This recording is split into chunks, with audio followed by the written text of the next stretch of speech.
And if you don't take care of it, it becomes a disease. And one neglect leads to another. And the worst of all, when neglect starts, it diminishes our self-worth, our self-confidence, our self-value. It's easy to take the easy option. It's easy to rationalize. If no one around you is living at a high level, no one around you is achieving at the highest level, it might seem okay to take it easy. It's easy to get in a big, average, miserable rut. What's not easy is putting in the work when you don't feel like it. What's not easy is continuing to raise the bar when everyone around you remains the same. Not one's life is ever easy. How did you ever think you were ever going to make any progress? You can make this your time. You can take control of the life you want to live. Have the authority to know what you need to change, to know how to change, and then to take action. Have discipline for yourself into progress. Switch your routine. Good people can't really handle them on the level that someone who's great is. So you're praying for greatness and a problem comes and you're running from the problem. You don't understand that it is in solving the problem that you become wealthy. You don't understand that when you solve that problem, you solve something that 2 other million people couldn't solve. And so once you solved it, that solving the problem elevated you. There's so much knowledge out there, so much information, so many ways to get better, and we make so many mistakes. We're the product of our mistakes, and oftentimes the lesson is sitting there right in front of our face. It's there to be learned, but we miss it, or we don't pay attention to it, or we think we know better until it punches us in the face. Be confident in your ability to overcome any challenge that comes your way. Why? Because your level of confidence is going to determine what you strive for. If you don't have confidence, what you'll do is you'll see something that you want, but you won't go for it because you'll tell yourself, I'm not cut out for this. I'm not good enough for this. I don't speak well enough for this. I'm not credentialed enough, or I'm not qualified enough. And what you're doing is holding yourself back. Think about, how can you do something different? We decided to take a risk and be different. So how can you be different in your category, in your career, in your field of interest, whatever you're doing? How can you purposefully choose to evolve and do something different? Because that's a risk. And sure, not all risks are rewarded, but I'll tell you what's never rewarded: stagnation. One of the things that we must do is that we must be involved in working on achieving self-mastery. You must work on yourself continuously. Never be satisfied with yourself. If you can't fly, run. If you can't run, walk. If you can't walk, crawl. But by all means, keep moving. Part of the reason that people go watch anti-heroes and villains is because there's a part of them crying out for the incorporation of the monster within them, which is what gives them strength of character and self-respect, because it's impossible to respect yourself until you grow teeth. And if you grow teeth, then you realize that you're somewhat dangerous, or maybe somewhat seriously dangerous, and then you might be more willing to demand that you treat yourself with respect and other people do the same thing. And so that doesn't mean that being cruel is better than not being cruel.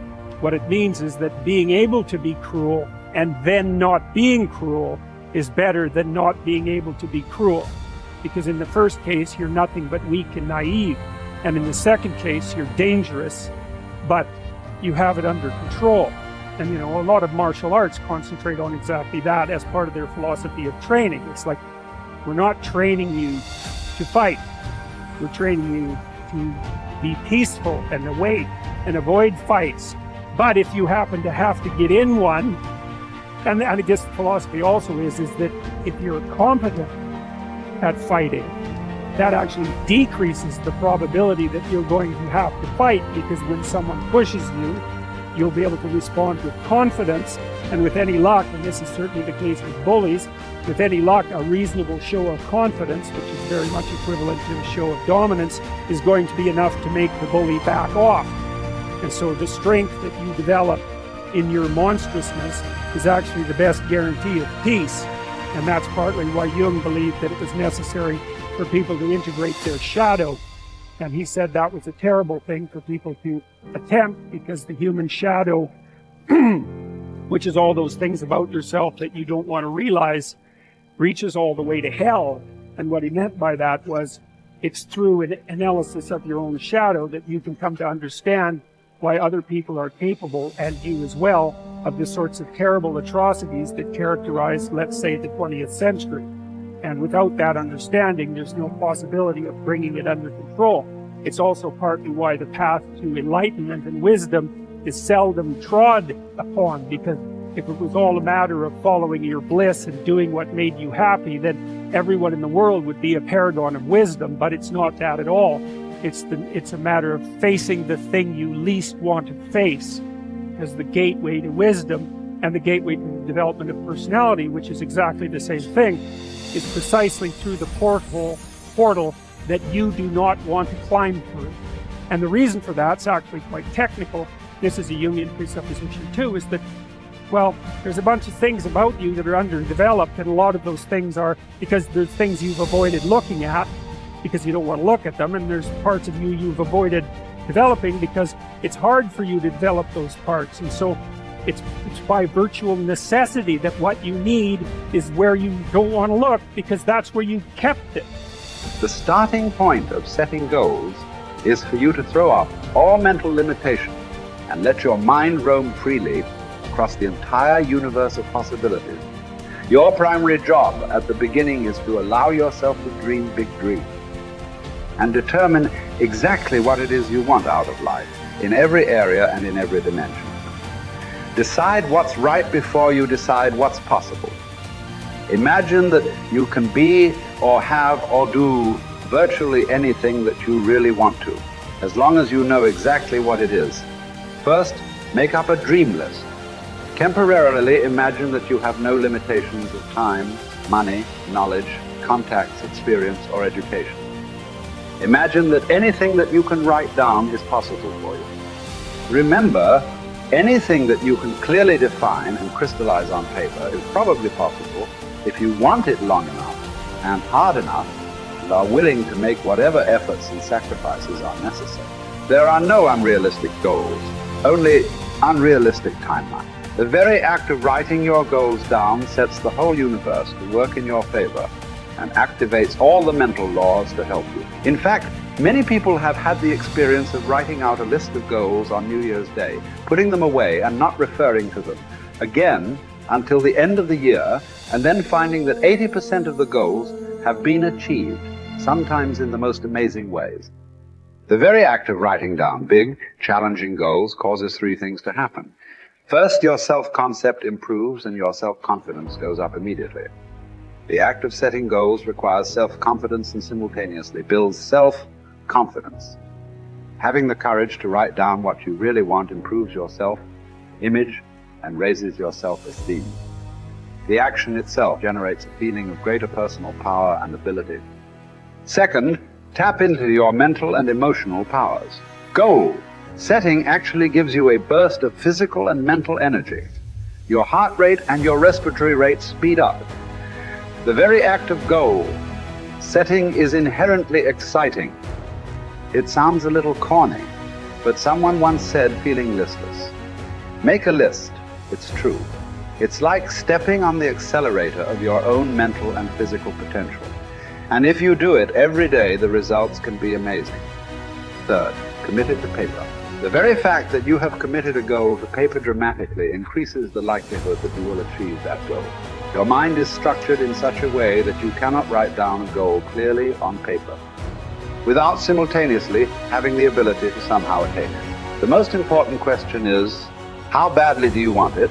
As soon as you plant the garden, the busy bugs and the noxious weeds are out to take it. And you've got to learn not only to nourish your values, you've got to learn to do battle with your enemies. Whatever threatens you, I'm asking you to threaten it back. Take care of your responsibility, but don't take anything off of anybody.